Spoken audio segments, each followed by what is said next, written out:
ஜெயக்கடா, நீ டிவிக்கே விஜய் கிட்ட தோத்துட்டு கவலைப்படாத. நீ ஜெயிச்சாலும் தோத்தாலும் நீ ஒரு தீய சக்தி. உன்னோட மகன் உதயக்கடா கிட்ட சொல்லி தமிழ்நாட்டுல கலவரத்தை உண்டாக்கு.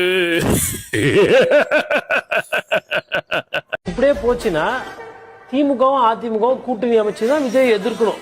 நேத்து வந்த சின்ன பையன் ஒரே எலெக்ஷன்ல நம்ம அத்தனை பேர் அரசியல் வாழ்க்கைக்கும் ஆப்படிச்சுட்டாங்க. இனிமே இவன் ஆட்சியில இருக்கிற வரைக்கும் நம்ம அரசியல் பண்ண முடியாது. பேசாம சொந்த ஊர்லயே கடகண்ணி கட்டி பொழைச்சிக்க வேண்டியதுதான். அது அவ்வளவு சுலபம் இல்ல. என்போர்ஸ்மென்ட் டைரக்டரேட்ல சொல்லி நம்ம பிளாக் மணி எல்லாம் நோண்ட ஆரம்பிச்சிட்டான். திருப்போரூர் திமுக ஒன்றிய தலைவரும் முன்னாள் எம்எல்ஏவுமான இதயவர்மன் வசிக்கும் வீடு மற்றும் பனங்காட்டு பாக்கத்தில் உள்ள திமுக ஒன்றிய கவுன்சிலர் அருண்குமார் உள்ளிட்டோர் வீடுகளில் வருமான வரித்துறை அதிகாரிகள் சோதனை மேற்கொண்டனர். சுமார் 13 மணி நேரம் நடைபெற்ற சோதனையில் முக்கிய ஆவணங்களும் கணக்கில் வராத பணமும் கைப்பற்றப்பட்டதாக கூறப்படுகிறது.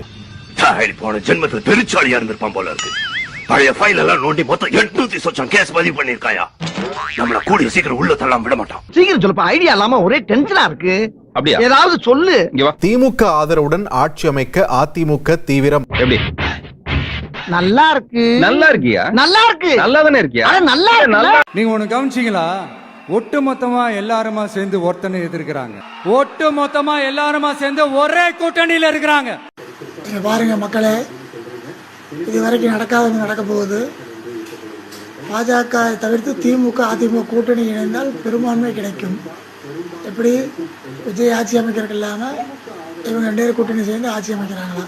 டேய், இவனே ஒரு இத்து போனவன், இவன் போட்டிருந்தது ஒரு இத்து போன பனியன், இவங்கிட்ட சலவைக்கு எடுத்த நீயும் ஒரு இத்து போனவன்.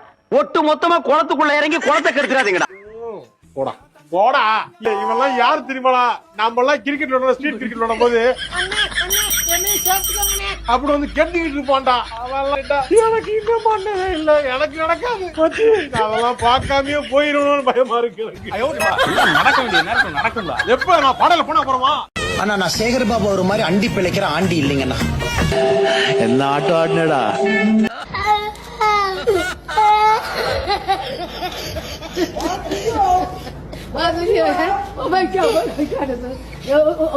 முன்னாள் சிஎம் ஸ்டாலின் சாரை பார்க்கும்போது கஷ்டமா இருக்குல்ல. கொஞ்ச நாளைக்கு முன்னாடி ஒரு அம்மா அழுதுகிட்டே மனு கொடுக்க வரும்போது தட்டி விட்டுட்டு போனார்கள். அந்த வழி இப்ப புரிஞ்சிருக்கும். தூய்மை பணியாளர்கள் போராடும் போது போலீஸ் விட்டு அடிச்சு துரத்தினாங்க இல்லையா, அந்த வழி இப்ப புரிஞ்சிருக்கும். மாற்றுத்திறனாளிகள் போராடினாங்க இல்லையா, அந்த வழி இப்ப புரிஞ்சிருக்கும். இவங்க ஓட்டுக்கு காசை கொடுக்கறத விட மக்களுக்கு நல்லது பண்ணிருந்தாலே போதுமே, அவங்களே ஓட் பண்ணிருப்பாங்க. டிஎம்கேக்கு இந்த வீழ்ச்சின்றது மக்கள் எதிர்பார்த்த ஒண்ணுதான்.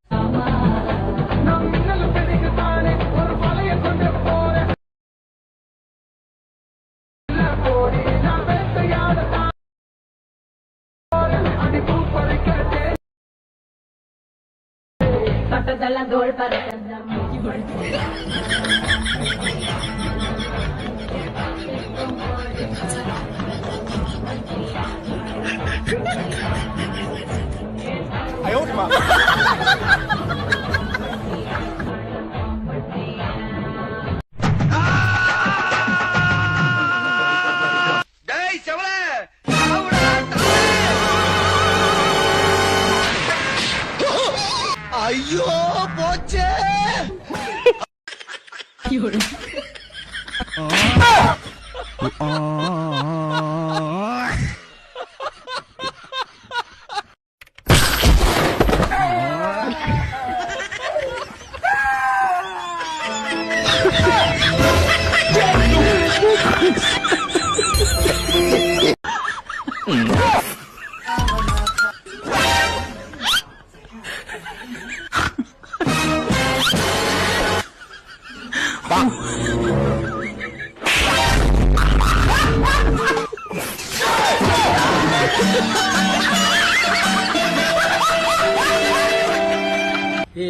பழைய கதை ஒண்ணு சொல்லுங்க கேளு.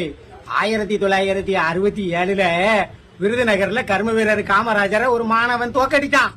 ஒரு சின்ன பையா. அன்னைக்கு உங்க எல்லாத்துக்கும் சந்தோஷமா தானே இருந்துச்சு. இன்னைக்கு அதே மாதிரி குளத்தூர்ல சம்பவம் நடந்து போச்சு. என்னைக்குமே அப்ப செஞ்ச பாவத்தை பிள்ளை தீக்காம இந்த கர்மா விடாதுப்பா. பெரியோர்களே, தாய்மார்களே, நான் இருக்கக்கூடிய காக்கூக்கா கட்சியில் சரியான பாதுகாப்பு இல்லாத காரணத்தினால் அண்ணனருக்கும் இரும்பு கோட்டையாகிய ஈக்குக்கா கட்சியிலே இணையலாம் என்று முடிவு செய்து விட்டேன். கட்சி மாறுவதால் என்னை கோலை என்றோ பச்சொந்தி என்றோ எண்ணி விடாதீர்கள். இருக்கின்ற கட்சியிலே இருக்கின்ற மேடையிலேயே இங்கிருந்து இன்னொரு கட்சிக்கு தாவும் தைரியமும் தன்னம்பிக்கையும் இந்தியாவிலே எனக்கு ஒருவனுக்குத்தான் இருக்கென்று கூறிக்கொண்டு இங்கிருந்து விடைபெறுகிறேன். அண்ணே வாங்க போ. நம்ம கட்சி விட்டு பல பேரை ஓட விட்டாரு ஒருத்தர். முதல்ல அவரை ஓட விட்டான் பாரு நடு ரோட்ல.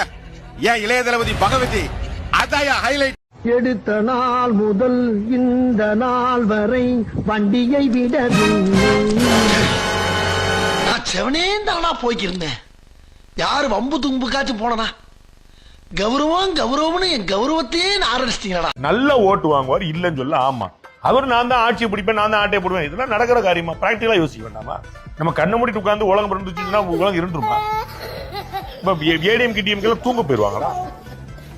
இன்னைக்கு ஆரம்பிச்ச கட்சிக்கு 40% ஓட்டு வந்துடும். அப்ப மத்தவங்க ஆந்திராவில் ஓட்டு போடுவாங்களா? ஏதாவது ஒரு கற்பனைக்கு ஒரு அளவு வேண்டாமா? அவர் நம்பிக்கை அவர் கொடுக்கிறாரு, அவர் கொடுக்கட்டும். அப்படிதான் சொல்ல எல்லா கட்சியும் சொல்லுவாங்க ஆள போறேன்னு சொல்லுவாங்க. அண்ணன் சீமான் சொல்லிட்டே இருக்காரு, அவர் ஆள போறது இல்ல.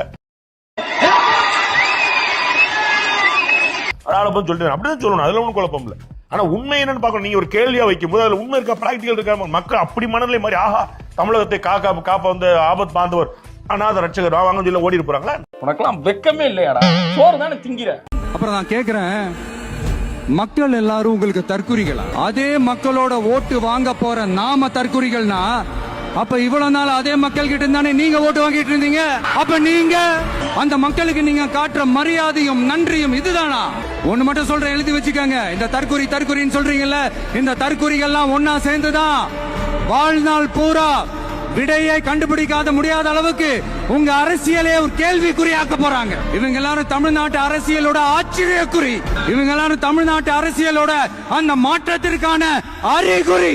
சும்மா லாஜிக்கே இல்லாம தற்குறின்னு. சிஎம் பதவினா என்னன்னு தெரியுமா உனக்கு? என்னைக்காவது ஒரு நாள் சிஎம் ஆபீஸ் வாசப்படியாவது மிதிச்சிருக்கியா? தீக்குள்ள விரல விட்டா சுடுன்னு சொல்றேன்.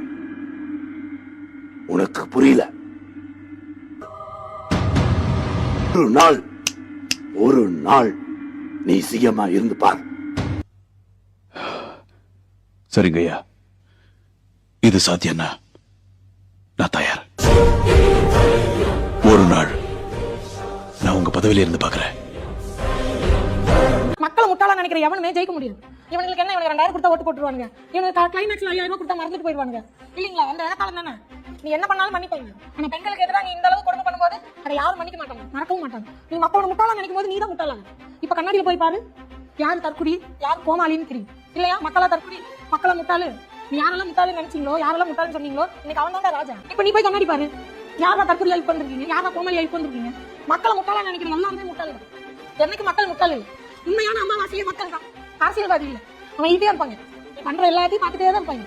எப்ப செய்யணுமோ அப்ப செய்வாங்க. இப்ப செஞ்சாங்களா? நான் இனிமே தாவேக்காவுக்கு சப்போர்ட் பண்ணி எந்த ஒரு வீடியோவும் போட போறதில்ல. ஏன்னா எனக்கு டிஎம்கே பத்தி அவர் என்ன நல்லதெல்லாம் பண்ணியிருக்காரு அப்படின்னு சொல்லிட்டு எனக்கு தெரியாம போயிடுச்சு. நான் மட்டும் இல்லை, உங்களுக்குமே தெரிஞ்சிருக்கிறதுக்கு வாய்ப்பு இல்லை.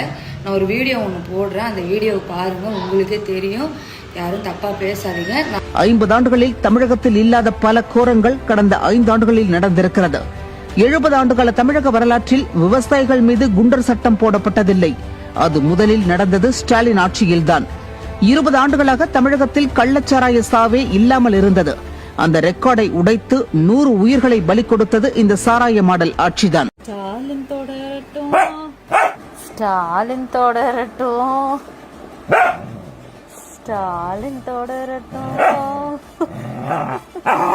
கூப்பர். ஸ்டாலின் தொடரட்டும்.